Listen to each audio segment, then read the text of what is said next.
Oh, hello there. Yes, hurtling our way through September. I think the weather might break tomorrow, which would be good. Anyway, at the weekend we had the usual sort of commentariat at work, and quite a few of them were showing how much of freedom-loving individuals, libertarians, that they are. They were very, very concerned about the rights of the individual, certain individuals anyway.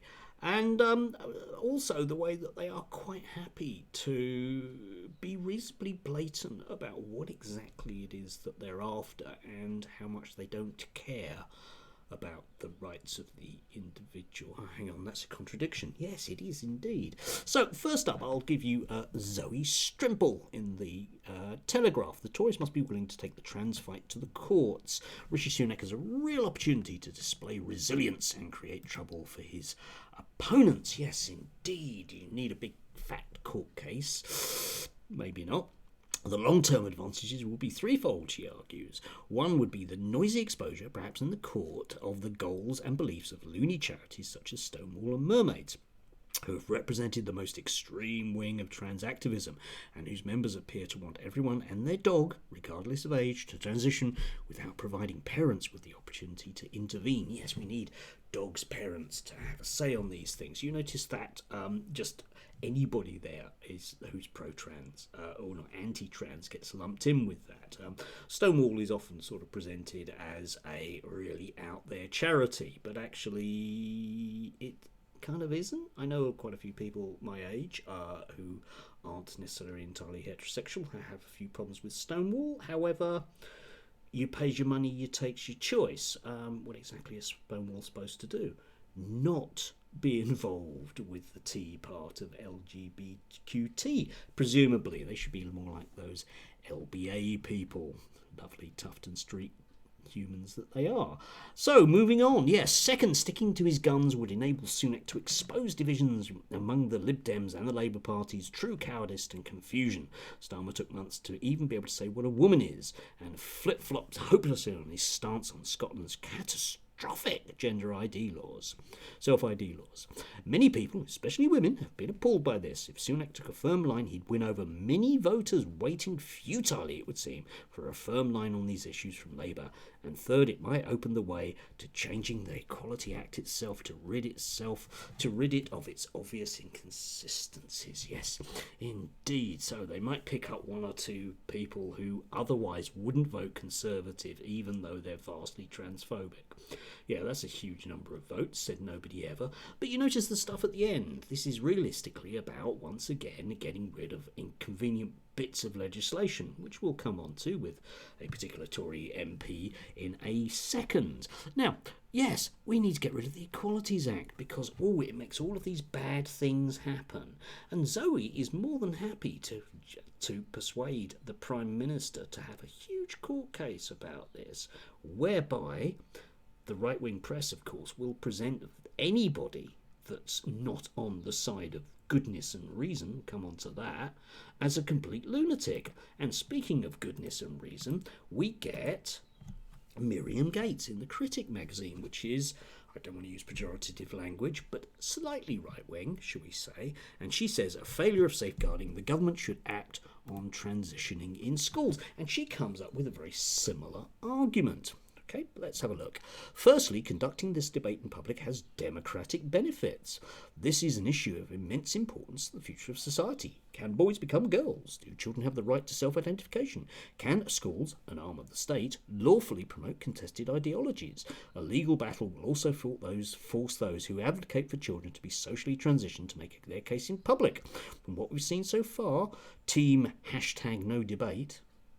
For example, in the LGB versus Alliance versus Mermaids case and during the Scottish Gender Recognition Act debacle, the deficiencies of their arguments would be rapidly exposed. Yes, you see, same argument. Odd that, isn't it? Exactly the same argument at the same time coming out.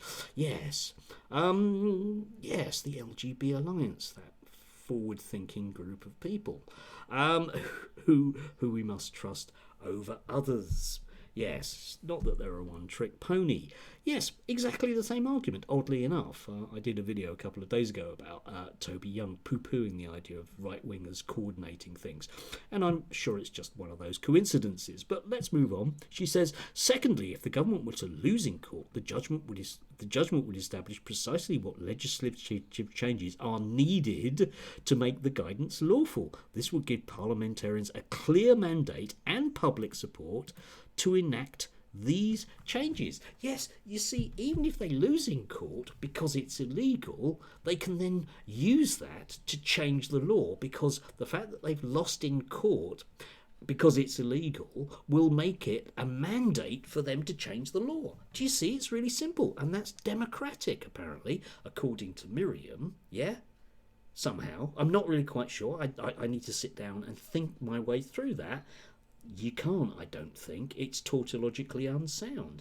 And here is a woman, a devout and good, godly Christian woman, arguing about contested ideologies in schools. You can't make it up. What contested ideology does she believe in? None at all. She just has a common sense position, guided by invisible sky people.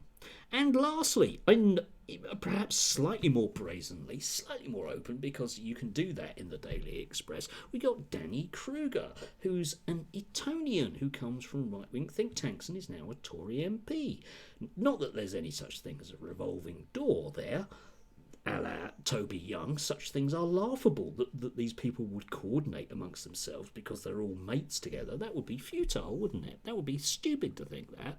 Anyway, what he says is we need a new framework for human rights in the United Kingdom. Yes, when the British people voted in 2016 to take back control of the EU, they were asserting a simple and fundamental principle: the laws we live by should be made by the representatives of the people. Yes, indeed. And he's basically arguing that we need to get rid of the Equalities Act because it's run by lefty lawyers. Do you see? If you lose cases there, it's not that, the law is protecting individuals. That would be stupid to think that. No, it's left-wing lawyers interpreting it willy-nilly, as they always do, because that's the way the law works, apparently. So, yeah, we'll just get rid of that, yeah? Because then the final arbiters of decisions will be Parliament, who can be trusted, Miriam Gates et al., to vote the correct way that the public want every single time. Guaranteed. That's democracy, isn't it? I might have slightly more faith, and only slightly more faith, if Danny Kruger hadn't voted to remove legal aid from a variety of different situations. So you can definitely take the government to court, but you'll have to crowdfund it. And Toby Young won't help you, even if you had even if it's a freedom of speech thing, he won't help you, because that's not what he's interested in. Yeah, this is to a certain conspiracy-minded individual would seem like a coordinated attack, and it basically is.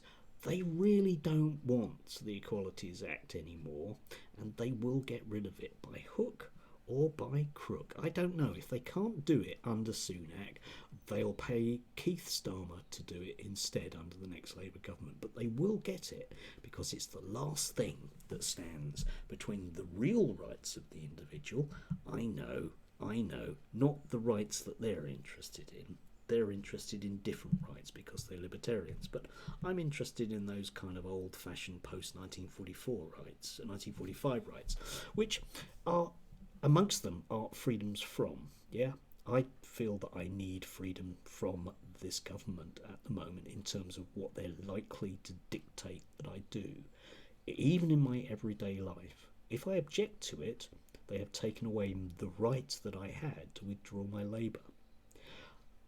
These things are not democratic, and they will use every single sinew of their media muscle to persuade you otherwise.